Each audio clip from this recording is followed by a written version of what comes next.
Hello, Mallards. It's Wednesday. Today I worked, and then I came home, picked up Megan, and took her to an Orlando Story Club meeting where she told a story, which I did record, but I'm not posting because I recorded it for Megan, not for you. She talked about Taylor Swift. And then we came home and I wanted to watch a movie. So Megan and I watched Totally Killer.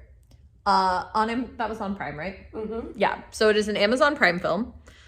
About a girl who time travels back to when her mom was young, and her mom's friends got killed on their 16th birthdays.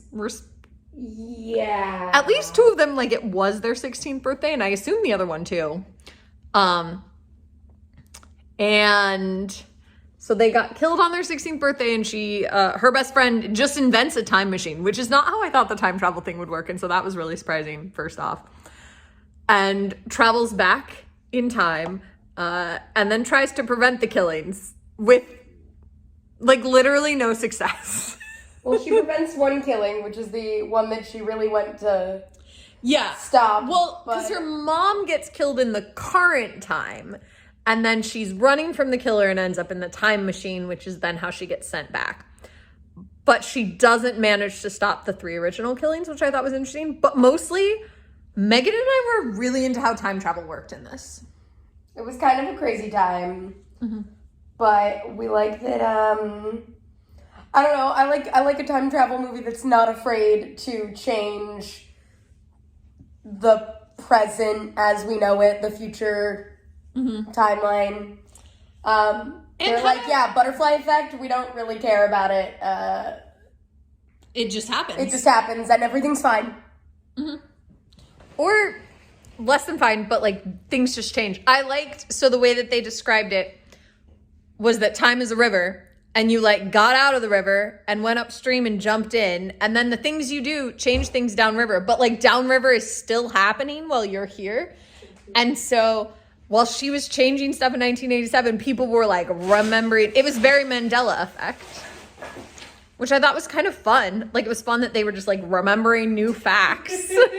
But they were like, that's weird. Yeah, correct. Huh. That's so interesting. And I thought that was kind of fun. And then our favorite part. So the character's name is Jamie. And then she returned back. And like things had changed, obviously. But her parents remembered her and they were excited to see her. And then this like guy walks up and he seems like really happy and whatever. And then her best friend's mom, who she met in the past, was like, "That's your older brother, your 34-year-old brother, Jamie." And she goes, "We're both named Jamie?" And then her mom comes out. And is like, "Colette, can you go turn on the oven?" Bitch just has a whole different name. And honestly, that's really funny. Also, because of the way the like setup of like, her dad was like, "I'm so glad we didn't get together earlier because I don't know that it would have worked out." So then the whole movie, she's like stressed about them not getting together and being like, "No, you're not supposed to get together until college." And I was like, well, obviously, it's gonna be fine.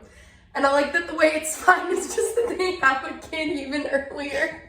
Yeah, I like that too. Oh, that was really funny. If it's meant to be, it'll be. We also enjoyed how shocked Jamie's character was about all the things in 1987. Honestly, it was so funny though. She like tries to go into the school and she has all these explanations for like why she's a transfer student, and the school is just like, "Okay, here's your schedule. Go to gym." Like, and she's like, "Wow, in the 80s, you just do stuff." Mm-hmm. Can't imagine what it's like going to an airport. Like, yeah. Yeah, that is how Steven Spielberg became a filmmaker. Although it was earlier in the 80s, it was the 70s, I guess. But like, he just walked onto the lot at Universal and pretended he worked there, and people just like let him do that. Yeah. Contemporary people could never. Sometimes I think about that, listen to the 60s Pippin soundtrack. I could have been on Broadway. Yes, definitely. You can get up. So the answer is that we also need to invent time travel. Oh, wait. I forgot about my favorite part, which is when she was talking about her parents getting together or not getting together. And she asked her best friend's mom, who also came up with the idea for time travel. And she was like, what happens if my parents don't get together? Do I just disappear? And she goes, no, of course not. This isn't magic. It's just that you won't exist in the future and no one will know who you are and you won't have a life to return to. Anyway, we got to go to class. I thought that was so freaking funny. But I like that they have an explanation for it. I like that they were like, actually, you will still continue to exist, just no one will know who you are and you will not have a life to return to. Iconic. A very different kind of horror film if that happens, right? Honestly, she won't have a life to go back to, but like, she'll still have her best friend's mom. Yeah, that's So true. I was like, I think she'll be fine. Yeah. And her best friend's mom did a lot of keeping track of everything, handed her a notebook at the very end of the film that was like all of the big things that are different, just so she could sort of keep track of those things. Like the part where your name is now Colette, which I feel like would be a tough one to adjust to. Oh my god, yeah. It would be. Anyway, Megan and I recommend this film. It was fun. If you're looking for a fun movie to watch, you gotta not mind blood and gore, because there's a fair amount of that.